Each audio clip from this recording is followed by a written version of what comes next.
Let's start with an image. It's deeply unsettling, and it really speaks volumes about the violence we're going to discuss. Picture this. A body discovered by the side of a road, just found by local residents. And the condition. It's horrific. 4 fingers on one hand just severed. Severe slash wounds on the forearms, like she was desperately trying to defend herself. Multiple gunshot wounds, close range, and her scalp peeled off. Wow. Yeah. This isn't just, a crime scene. It's a level of brutality that feels intensely personal, calculated. Yeah, what that initial scene immediately suggests is just the extreme nature of the attack. It raises critical questions right away, doesn't it? About the motive, the kind of, intense anger or deliberate cruelty behind injuries like that. Absolutely. And today we're going to take a deep dive into a story from Malaysia. It's a story centered on that horrific crime and the life of the person who became its victim. We should probably be upfront from the start.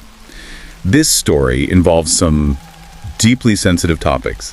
Things related to gender identity, potential prejudice, because that's really what the source material brings to light. Right. We've been given a pretty detailed account, basically a narrative that charts events over a few years back in the 2010s. So our mission in this deep dive is to unpack this specific story. We'll carefully present the facts just as they appear in this source. Okay. We'll explore the circumstances and critically look at what the source sees to suggest about the challenges faced by the victim and maybe others like her in that society. We're really sticking just to the information provided in this material. Okay, let's unpack this story then.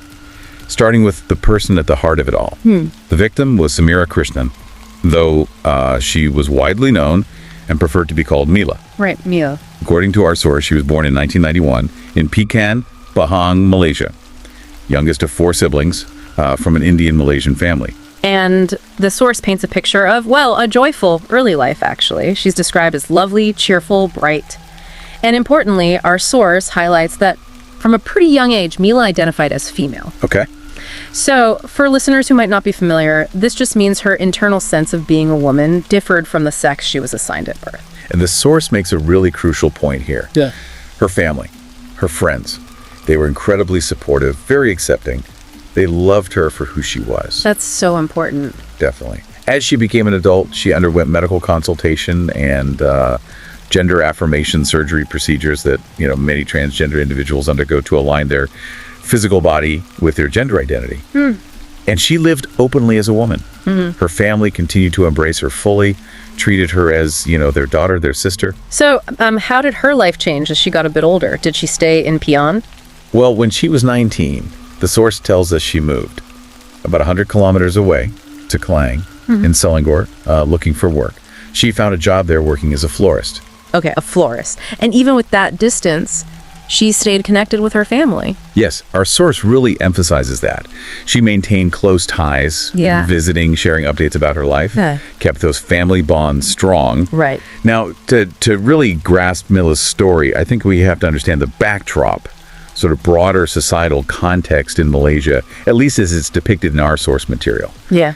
Because even with that strong family support system, the world outside her home presented, significant obstacles. Yeah, this is where the legal landscape becomes pretty relevant. Our source explicitly states that in Malaysia, certain actions, like dressing contrary to one's assigned sex at birth or engaging in same-sex sexual activity, they're actually illegal. Right. And these aren't minor offenses. We're talking potentially up to 20 years in prison, significant fines, and even caning. Caning, that's a stark reality. And the source gives a specific, quite disturbing example to illustrate this, doesn't it? It does. The 2018 case where 2 Malaysian women were publicly caned just for attempted lesbian activity in a car. It shows these laws aren't just, sitting on the books. They are enforced. Right. So if we connect this to the bigger picture for the LGBTQ plus community, particularly transgender women, what does the source say they face? Well, the source indicates they face significant discrimination, harassment, and violence.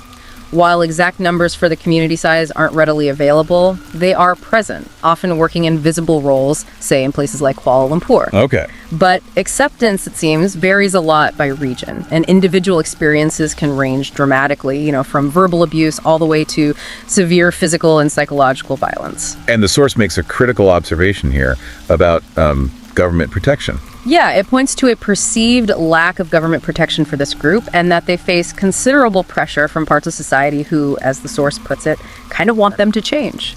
All right, so bringing it back to Mila, our source mentions that even with her accepting family, she did encounter prejudice from people as she grew up and lived away from home. It affected her naturally, but the source stresses she was someone who tried to avoid conflict. She didn't retaliate or make enemies. Okay. So she wasn't confrontational. No.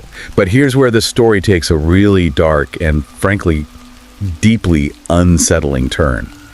Years before the final tragedy, back in February 2015, something horrifying happened while Mila was living in Klang. Yeah, our source details that she was abducted by 4 unknown men and taken to this remote, secluded location described as a cemetery area. And what followed was just brutal torture. The source reports she was tied up with barbed wire, stripped naked, and then subjected to horrific violation using a bottle. Gosh. Then, almost unbelievably, her nipples were mutilated with pliers until they actually tore. That level of violence it's almost incomprehensible. The source then says that after these acts, the attackers were driving her somewhere else when their car crashed. Exactly. And that crash, bizarrely, led to her discovery. Police responding to the accident scene found Mila injured in the back of the car. Wow. According to the source, 2 of the attackers were arrested right there, identified by initials, P. Gannison and S. Venunuvan. They were charged with abduction and assault, and reportedly faced the potential for the death penalty. And the other 2? The other 2 managed to escape. They got away. Okay. So what about the motive for this initial brutal attack? Did the source offer any ideas? It discusses 2 potential theories. One was that a close friend of Mila's owed money to a gang, and Mila was targeted as some kind of retaliation or maybe a warning. Okay, so related to a debt, possibly. Possibly. But the other theory, and this is the one our source suggests felt maybe more plausible, especially given Mila wasn't the one who owed money, was that she was targeted specifically because she was a transgender woman. The source implies the attackers might have been motivated by prejudice, like wanting to teach her a lesson about her identity. Right, that adds another layer of horror to it. Right, it does. And regardless of the exact motive, the impact of this 2015 attack was just devastating. Our source notes it deeply traumatized Mila, causing, lasting physical and psychological harm. She reportedly lost a lot of her characteristic cheerfulness after this experience. I can only imagine. So, understandably, she probably wanted to get away from Klang. Exactly. Seeking to escape those haunting memories and the place itself, she made a big change. The source reports she moved away from Klang, relocated right across the country to Kuantan in Pahang. Okay. A fresh start, hopefully. But then the legal process for that 2015 attack was moving forward. Yes. The trial for those 2 men arrested in the abduction case, it was scheduled for March 2017. And crucially, according to the source, Mila was the sole key witness. She was expected to testify against them. The only witness. That's a lot of pressure. Huge pressure. And the source mentions she initially considered withdrawing from the case. It speculates maybe this was due to fear, or perhaps even threats, we don't know for sure. But ultimately, she decided to proceed. She chose to stand up and fight for justice for what had happened to her. That must have taken immense courage, especially after everything she'd already been through. Incredible courage. Now, we arrive at the tragic, violent end of this story. February 23rd, 2017. Okay. This was just 1 month before she was scheduled to testify in that 2015 trial. And just heartbreakingly, the day before her own birthday. Her birthday was February 24th. Oh, no, the day before her birthday. Yeah. Our source indicates Mila left her home late that night in Kuantan. Probably just, to grab some food or top up her phone credit. Something simple. Right. And based on CCTV footage, which the police later interpreted as described in the source, she was attacked. Approximately 3 masked men emerged from 2 cars. They were carrying weapons. She was killed right there at the scene. Just ambushed like that. Seems like it. Her body was discovered later by residents. And this brings us back to those initial chilling details we started with. Yeah, the condition of the body. The source describes the horrific state. 4 fingers in her right hand severed, those severe slash wounds on her forearms, suggesting she tried to defend herself, and multiple gunshot wounds close range to her head, back, and buttocks. And then that detail about her scalp being peeled off. Just gratuitous violence. While the cause of death was determined to be the shooting, the source indicates these other extensive injuries were inflicted beforehand. Almost like torture again. It feels that way. The grief and shock for Mila's family were just immense. The source reports her mother actually struggled to recognize the body because the injuries were so extensive. Oh, how awful. Instead of celebrating her birthday on February 24th, they were arranging her funeral. It followed Hindu traditions back in her hometown of Pian. The family, they must have been devastated and confused. Completely. They conveyed profound sorrow and confusion, struggling to understand why someone who, in their eyes, had never harmed anyone would face such extreme violence again. And then, adding insult to injury, the source talks about the media coverage. Yeah, this part is also deeply upsetting. The source highlights a really disappointing and disrespectful portrayal of Mila in some media outlets.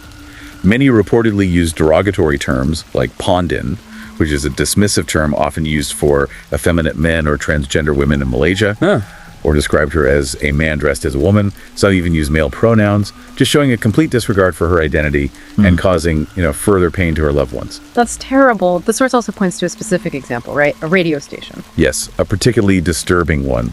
A local radio station reportedly made light of her murder, joking about her appearance and her death. It just reflects this disturbing lack of empathy and respect within parts of society. Yeah, that's shocking. Given the extreme brutality and Mila's identity, her murder must have sparked quite a debate. It did. Significant public debate and concern. Many people, including activists, argued forcefully that this was clearly a hate crime, driven by prejudice based on her gender identity, maybe her race, or other factors. Right, so this is where that question of motive becomes central again. Was this primarily fueled by hate? Exactly. And the source brings in the perspective of activists, like Nisha Ayub. She's a transgender Muslim woman who actually knew Mila personally. Okay, so someone with direct insight. Yes. Nisha Ayub became a prominent voice, highlighting the extreme violence of the crime. And she shared her own harrowing experiences to illustrate the systemic dangers faced by transgender women in Malaysia. What kind of experiences did she share, according to the source? Her personal testimony, as cited, is incredibly powerful. She's faced discrimination, violence, and deeply disturbing mistreatment by the police. The source reports that when she was arrested once, despite identifying as female, she was sent to a male prison. Oh no. Had her head forcibly shaved, was made to wear male clothing, and endured abuse, including attempted rape. It led her to suicidal thoughts and even attempts. That's horrific, and her story really underscores the risks. Absolutely. Yeah. It starkly underscores the systemic challenges and risks faced by the community. And this individual experience is kind of backed up by broader statistics included in the source, right? Yes, from organization Justice for Sister. Their data indicates that 67%, two-thirds of Malaysian transgender women report experiencing physical or psychological abuse. Wow, 67%. And furthermore, the source presents a really grim statistic. Between 2007 and 2016, over 10 transgender women were murdered in Malaysia. These cases often involved extreme brutality, eerily similar to what happened to Mila. And have these cases been solved? Well, what's particularly troubling is that, according to the source, very few of these cases have actually been solved. It's significant, and it connects back to what the source mentioned earlier about potential trust issues with the justice system for this community. Exactly. Many transgender women are reportedly hesitant to report crimes to the police, either due to a lack of trust or a belief they won't be treated fairly. The source highlights an example. A man who severely injured a trans woman, left her in a coma, apparently received only a 400 RM fine. That's Malaysian ringgit. 400 ringgit, that's very little for such a severe assault. It seems so. And it's starkly contrasted with the much harsher penalties for, say, same-sex acts. It points to a potential disparity in how crimes against this community might be handled compared to charges against individuals within the community. Okay, so considering all this context, the brutality, the potential hate crime angle, the systemic issues, and especially Mila's upcoming testimony in that 2015 case, Yeah. you'd expect a really swift and vigorous investigation into her murder, right? You would think so. However, the source details a frustrating turn of events. Just 3 days after the murder, February 26, 2017, the police publicly stated they did not believe it was a hate crime. 3 days, that seems incredibly fast to rule out a hate crime motive, given the circumstances. It does seem quick. Instead, the police rapidly formed the theory that it was a contract killing, carried out specifically to prevent Mila from testifying in that scheduled March 2017 trial for the 2015 abduction. Okay, so they focused on the witness silencing angle. Did they promise action? Yes, the deputy police chief at the time did make a public commitment to a thorough investigation, promised no double standards would be applied. And were there any arrests? There were. On April 7th, 2017, about 5 suspects were taken into custody. The source reports they were aged 19 to 30 and believed to be related somehow. Okay, so maybe a breakthrough. Well, their detention only lasted for the legal maximum of 7 days. According to the source, after this period, the police released them. They stated they just lacked sufficient evidence to hold them or bring charges. Released after just 7 days. Released. And this is the really critical point highlighted by the source. This arrest and subsequent release was reportedly the last significant action taken in the murder investigation. So what happened then? As presented in the source material we have, the case appears to have just gone cold. Gone cold. So the devastating reality is that Mila's murder remains an unsolved cold case. The people who killed her are still out there. That's what the source indicates. And what's also noted in the source, and perhaps equally perplexing, is the status of that original 2015 trial, the one for the 2 men arrested in her abduction. What happened with that? The source couldn't find any information on the outcome or the verdict of that trial. And I guess, as the source implies, with Mila, the sole key witness, tragically unable to testify after her murder. Yeah, it's highly likely that the 2015 case just couldn't proceed to a conclusion or reach a verdict without her. So no justice for the first attack either, it seems. It appears that way. If we look at this whole picture, Mila's story, spanning both that brutal 2015 attack and her unresolved 2017 murder, it tragically illustrates these perceived systemic failures within the justice system, as highlighted by our source material. Right. It points to things like maybe an apparent lack of witness protection or adequate support after the initial trauma. And then followed by a stalled, completely unresolved investigation into her killing. So just to recap this deeply troubling story, we've traced Mila's life from being, a cherished family member living openly as a woman, Yeah. through a horrifying and traumatic initial attack, to her tragic, brutal murder just before she was due to face her previous attackers in court. And we've placed this within that challenging societal and legal context in Malaysia where, as the source suggests, transgender individuals face significant discrimination and violence, and where crimes against them can sometimes appear to go unresolved or be met with responses that seem, inadequate. Mila's story, as it's presented in this source, it really serves as a stark and painful reminder, doesn't it, of the ongoing struggle for basic human rights and safety for vulnerable communities, not just in Malaysia, but globally. It forces us to ask some difficult questions about what justice truly means and how societies protect those most at risk, especially when these systemic challenges are present. Yeah, it kind of leaves you, the listener, to consider the profound importance of empathy, of respect for all individuals, regardless of their identity, especially when you're faced with the kind of information contained in this source. Definitely something to think about. Reflecting on Mila's story and the challenges described in the source, what does this prompt you to consider about real justice, real safety, and maybe the kind of world we aspire to build? What really stands out to you from this difficult but undeniably important deep dive? Something to mull over as you go about your day. That's all for this deep dive.